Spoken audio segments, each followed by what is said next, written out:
Let's go live to Sydney now. The Shadow Health Minister Anne Ruston joins us. Thanks for your time. What do you make of this inquiry in particular compared to the previous metric, if you like, set by the Prime Minister?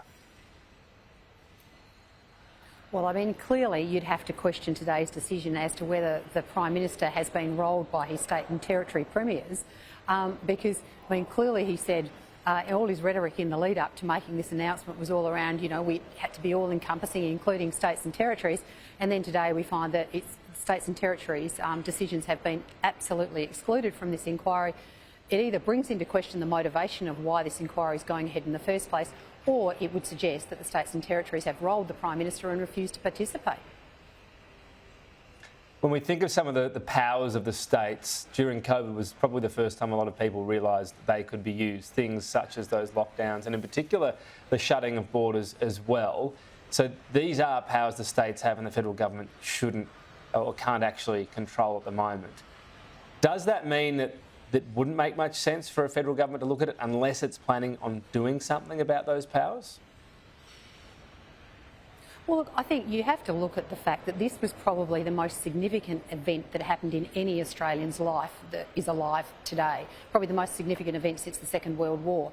And if we are going to be in a position to be able to respond in future, be prepared in future and make sure that, you know, we've learnt lessons and made sure we understand what we need to do into the future, you've got to take into account all aspects. You know, you can't have state and territory sort of refusing to participate in something when the decisions that they made during the pandemic were so impactful on Australians' lives. In fact, probably the decisions of the states and territories were probably some of the most impacting in terms of, you know, the mental health that we've seen flow from it. As you mentioned, you know, border closures between states where you had somebody on one side of the border not being able to go and visit a loved one who may have been dying, wasn't able to attend a funeral. The consequences of state and territory decisions were monumental during the pandemic, and this idea that they don't matter if we're going to have a look at a COVID inquiry just seems completely ridiculous to me. So to that end, do you think part of the inquiry, whatever it would find, could kickstart a conversation nationally around whether we're all comfortable with those states having, or any states having those powers? Is that something we need to look at? Well, the one thing that we do need to be assured of at the end of this inquiry, which clearly is not going to happen because we don't have the states and territories at the table for it, is to make sure that should there ever be a situation again where we're faced with a pandemic, that we are as prepared as we possibly can be. And that preparedness goes to actually uncovering the consequences of decisions that were made during the pandemic by everyone, whether that be local government, whether that be businesses, whether that be states and territories, whether that be the Commonwealth. So I think, you know, you can't ignore the fact that this was such a major event and that we must make sure that we're more prepared next time. Right. So there's assessing it and you wonder if it was worth it. That's on the one hand. Are you totally comfortable with the states retaining all the powers it was shown they had during COVID? Well, look, certainly we saw some pretty bad outcomes in relation, personal outcomes in relation to some of the actions by the states and territories. And so if we'd had the opportunity to be able to prosecute some of those and decide and learn from those mistakes, then maybe the states and territories would actually see that there was a better way for them to actually be able to have responded to the pandemic. But we're not going to be given that opportunity. And I think that's the travesty of today, is that a whole part of the COVID response is going to be completely excluded from having any sunlight shone on it. And that is why I'm calling on the Prime Minister. I mean, let's be honest with the Australian public. COVID was not just a decision of the Commonwealth Government. The states and territories had a major role. So let's at least try and get them involved. If they won't do it voluntarily, then use your powers of Royal Commission to make sure that they're compelled to do so. But would you regardless want a conversation, or would you question at all the powers they had? Is it right for states to wield that level of power?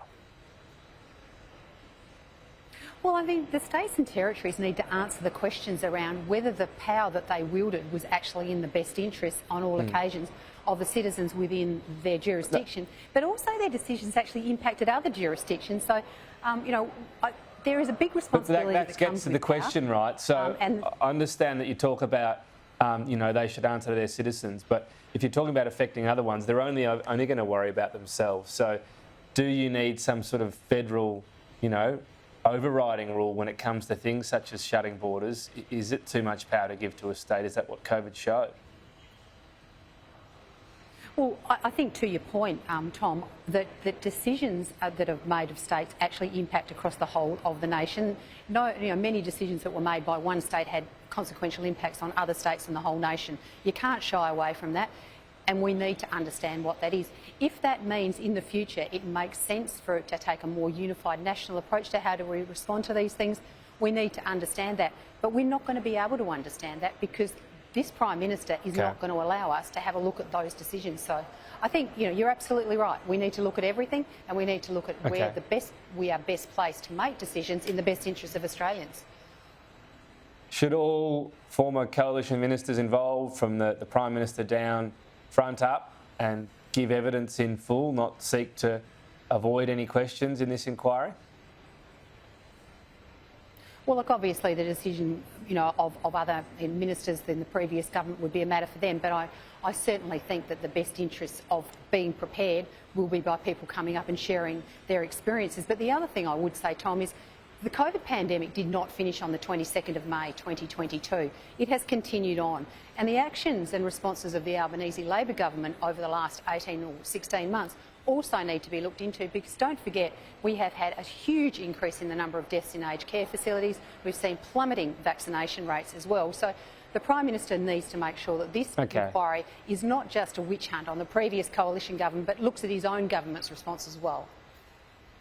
But as to the people that made the decisions that had a lot more impetus in terms of what we were going through, lockdowns and so on, former coalition ministers, it's up to them. Of course it's up to them, but what's your view? You wouldn't want to hear Josh Frydenberg say, I've got a new job, I'm too busy, this is important enough to make time for?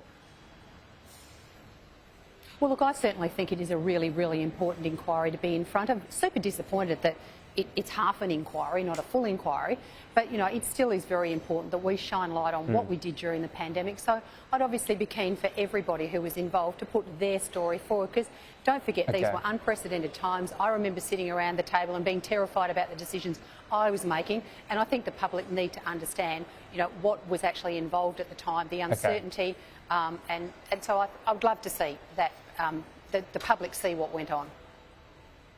And so, things such as cabinet in confidence, national cabinet, there was a bit of dispute around whether that was even a legal convention. Is it important that that's not relied on too much to avoid giving answers? Well, I think the cabinet in confidence process is there to protect the national interest. So obviously decisions in relation to how much information is provided would need to be undertaken in that context. But I think as much information as that we can put on the table as possible to make sure that we're as prepared as we possibly can be for any future pandemic, should one occur, is really, really important. And I think that everybody should be looking at it through that lens, that provide as much information as you can to make sure that we are as prepared as we can in the future.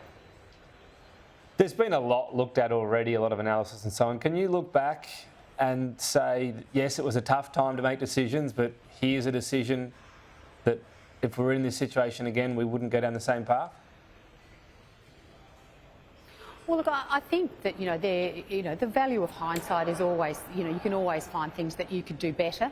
But also I think that Australia's reputation as having responded probably as one of the best in the world is something that we should be extremely proud of as a country. The fact that we saved lives and livelihoods, it was really, really important. Now, of course, in hindsight, we're going to find things that we could have done better, whether we could have done things more quickly, whether we should have done things more slowly. I'm sure that those are the kinds of things that will come out of an inquiry. But overall, Australia was very much the envy of the world about how we responded to COVID, and I think we need to build on that success, but make sure we learn from any mistakes or anything that we could have done better. There's been several countries that have come out and said, look, we wouldn't shut down schools again. That was a bad call. Is that something you're inclined to agree with? Look, I think that there were a number of actions that were taken out of an abundance of caution. But of course, we were looking at what was happening in the Northern Hemisphere. We were seeing, tens of thousands of people die. And so obviously an abundance of caution would always say you're going to protect the lives of your citizens as an absolute #1 priority. In hindsight now, we've seen how the pandemic has played out, how the mutations of different strains have played out and how the human reaction to them. Of course, there are going to be things that we perhaps wouldn't have done the same way as we did last time or to the same degree that we did last time. But you need to remember that many of the decisions at the time were taken in the context of being very uncertain. All right, we know you've got to catch a flight. Appreciate making your time available today, Anne Ruston. Thank you.